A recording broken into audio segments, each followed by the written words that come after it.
በኢትዮጵያ ምዕመናን የሚደረገውን ግድያና ስቃይ ሞት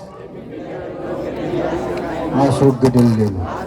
ለባለስልጣናቱም ለገፊዎቹም ለገዳዮቹም በኃይለ ስልጣንህ በኃይለ መለኮትህ በኃይለ መስቀልህ አስወግድልን።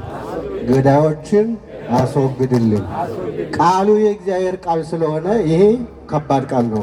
ከልባችሁ ከሆነ ሁላችሁም ከልባችን ከሆነ የእግዚአብሔር ቃል ኃይል ነው። ይሄ እንድታውቁ።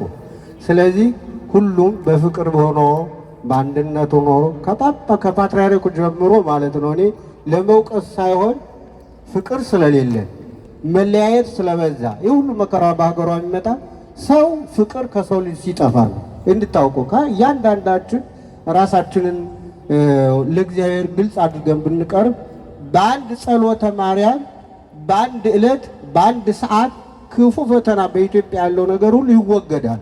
ግን ሰውን የሚያለያይ ቤተሰብን የሚያለያይ ጎረቤትን የሚያለያይ ተዋልዶ የሚኖሩትን ምዕመናን የሚያለያይ ክፉ ሰው ክፉ መንግስት የመጣው ከሰውም ከኃጢአታችንም ከበደላችንም ፍቅርም ከማጣታችን የተነሳ ነው። ስለዚህ አሁን ተመልሰን ማለት ነው። አሁን ተመልሰን እስካሁን ይበቃል።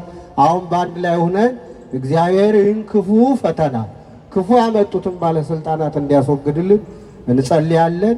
ወስብሐት ለእግዚአብሔር፣ ስሙ የተመሰገነ ይሁን።